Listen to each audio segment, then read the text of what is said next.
Hello, this is Marky2200 and welcome to my Need for Speed testing series. Today we're gonna wrap up Need for Speed Undercover season and we're gonna end with a bang, as we are going to rank every single car from Need for Speed Undercover from every single tiers, from worst to best, based on their overall capabilities. We have tested every car for their handling, acceleration and top speed. And with every of those tests, they've ended up on a result, and based on the result they've gained some points. The higher the result, the more points they got, and they've done that on every single test. So we can do some kind of championship, and that's exactly how I'm going to rank these cars. So I will provide with the information you're going to see with the very first car, as it's going to be a lot of information to soak up at once, but I will explain everything so it will all make sense. Before we do that, I first need to let you know that all of the cars have just been upgraded with their maximum available performance parts and then left alone. So that means no tuning, no visual upgrades, no body modification and whatsoever. With that being said, let's see what is the absolute worst car in Need for Speed Undercover, and that at number 59 we have the Volkswagen Golf R32. So let me explain what you're looking at right now. First we have the lap time. It did a 1:16.21 on this lap. That was 58th out of every single car. So there's one car that had a worse lap time. It went from 0 to 200 kilometers an hour in 10.91 seconds and then back to 0 again in 13.10 seconds. And that was 59th of all the cars, so it was the worst in acceleration. And it had a top speed of 278 kilometers an hour, which is 57th of all the cars. So that means there are two cars that had a worse top speed. So with its lap time being 58, it got 2 points. Being the worst in acceleration, it got 0 points, none whatsoever. And then it got 57th, it got 2 points for that. For the lap time test, you get double the points for, well, the result when compared to the acceleration and top speed test. 2 plus 0 plus 2 is 4 points in total. And that total amount of points is the worst of all of the cars. So now, because there are so many cars to go through, and because I don't want to make this video an hour long, I'm actually going to go through the cars a bit quicker than I would normally do. Because there's so many information you need to gather from each car. If you want to study it, you can just pause the video. And because the cars will go through rather quickly, I am actually going to keep quiet until we have finished every single car. And you will hear me again to give a summary right after number 1, the best car in the game. So until then, enjoy the video.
So I hope you enjoyed the long version.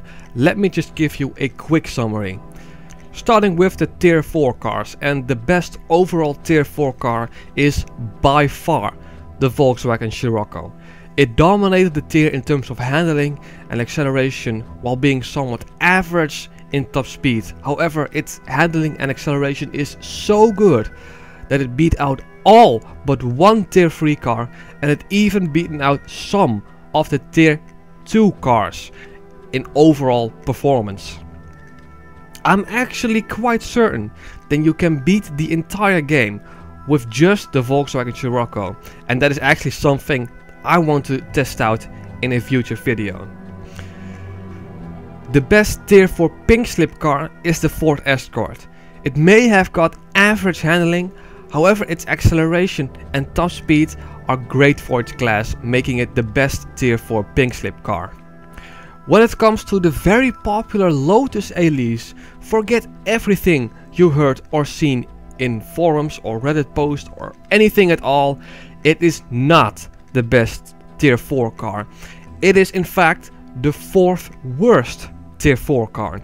Its handling may be good, but its acceleration and top speed are very poor, and therefore I cannot recommend it. Do not use the Lotus Elise if you want to use the best tier 4 car. People who have said the Lotus Elise is the best tier 4 car in the game haven't tested out the other cars. I have.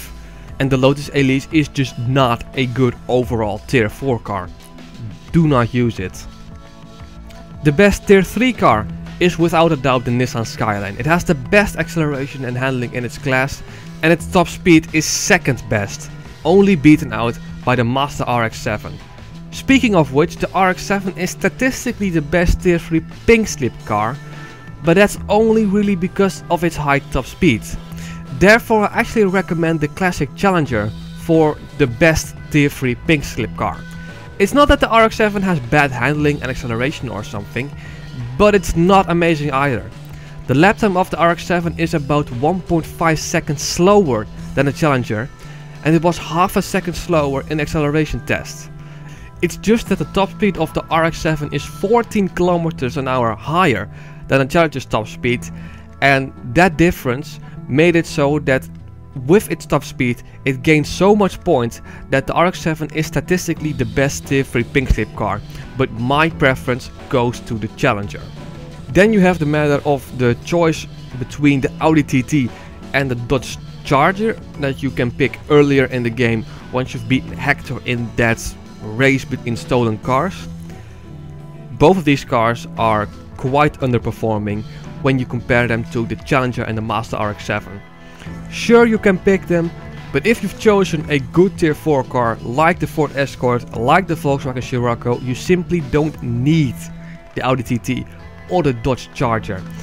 You can simply keep using your tier 4 car, wait until you can pick the Mazda RX-7 or the Dodge Challenger and simply use that. Skip the Audi TT and the Dodge Charger. They're not worth it. When it comes to the tier 2 cars, the 911 GT2 is simply your best choice. And it's also a pink slip car that you can obtain once you've done those couple of jobs for GMAC. The Dodge Viper was somewhat a close second, but given that the 911 GT2 can be obtained for free, there isn't a statistical reason to get the Viper over the 911 GT2. And then finally, tier 1 and the overall best car, I mean, you've just seen it, it's the Koenigsegg CCX. And that is if you have the collector's edition, which is available to download for free if you're on PC. If you're playing Undercover on PlayStation 3 or Xbox 360, you still have to pay 10 bucks to get the collector's edition. Even though the collector's edition contains the best car in Need for Speed Undercover, I cannot recommend purchasing it, because the Bugatti Veyron, which is the best car without DLC, is also good enough. But if you are playing Undercover on PC, I'll put a link down in the description below where you can download the collector's edition unlocker, where you unlock all of the collector's edition cars and some of the tracks, and of course that includes the Koenigsegg CCX. And yeah, well, that has been it for Need for Speed Undercover. It was quite a long ride. It took me longer to complete it than I expected, but beforehand I actually planned a lot less videos just to do the handling, acceleration, top speed, and not the championship video. The championship video format is something that I want to continue in Need for Speeds where it actually really matters, which is a lot. But as of right now, I haven't really made a decision what I'm gonna do after this. Yeah, I guess you will find out soon enough once I've made a decision. But that is something for us to look forward to in the future. For now, for this video, for this Undercover season, I thank you so much for watching. Thank you for watching this video. Thank you for if you've watched any of my other videos in this Undercover season. Thank you if you've watched every single video of the Undercover season. Thank you, thank you, thank you. I really appreciate it. If you've liked this video, consider giving me a thumbs up. If you wish to stay updated on all my future videos, consider subscribing. This has been Marky2200. Again, thank you so much for watching, and I hope to see you the next time.